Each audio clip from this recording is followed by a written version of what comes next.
অজু শিখছি 48 বছর বয়স। বলবেন যে তার আগে কেউ অজু ছাড়া নামাজ পড়ছেন? না, তার আগে হানাফি অজু করছি আমি, মানে আমাদের দেশে যেটা চলে। আপনাদেরকে অনেককে বলছি আগে।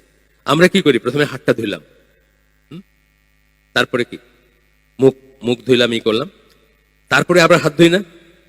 এই সেকেন্ড টাইম হাত ধোয়ার সময় আমরা কিন্তু খেয়াল করে বা পয়েন্ট বানায়া এই জায়গাটা ধুই না আর। এখন প্রথম যে হাতটা ধুইছেন ওটা কিন্তু আপনার হাত ধোয়ার কাজ না, তার অর্ডারগুলো ঠিক রাখতে হবে না? এখন যে হাতটা ধুইতেছেন এখন কিন্তু আপনার একদম পুরা হাতটা এখান থেকে এখানে পানি লাগার কথা। এটা আমি 48 বছর বয়সে শিখছি, 38 বছর বয়সে আমি হজ করছি। কিন্তু যখনই শিখছি তখনই আমি কারেক্ট করে নিছি নিজেকে।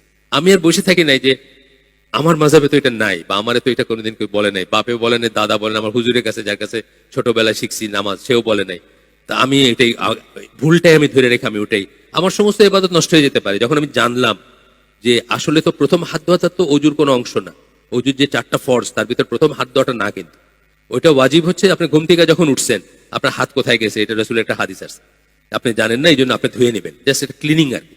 কিন্তু আসলে যেটা হাতের সিকোয়েন্সটা কি সেকেন্ড না? হাতের সিকোয়েন্স সেকেন্ড, মুখের পরে হাত।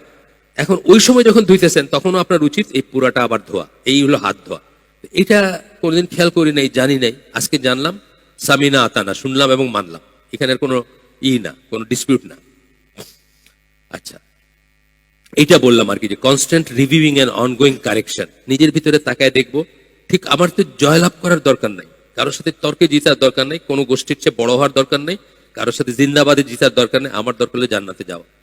আমি যদি আল্লাহকে গিয়ে বলতে পারি যে আল্লাহ, আমি সিনসিয়ারলি জানতাম যে আল্লাহ রসুল এটা করতে বলছেন, সেই জন্য আমি এটা করছি। আমার একটা ওয়ে আউট থাকতেও পারে, ভুল করে থাকলেও আমি সিনসিয়ারলি ভুল জিনিসটা করছি জেনে যে আল্লাহ রসুলই করছেন, আমার ক্ষমতার বাইরে ছিল এটা তা কি করা।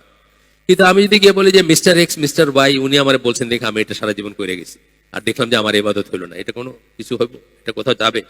অমুক মুরব্বী অমুক বুজুর্গ কইছেন বা অমুক শায়েক বলছেন, হবে না। সুতরাং আমরা এটা এগুলো কারেক্ট করে নিব, নিজেকে নিজেকে রিভিউ করবো, নিজের ভিতরে দেখবো, কারেক্ট করে নিব।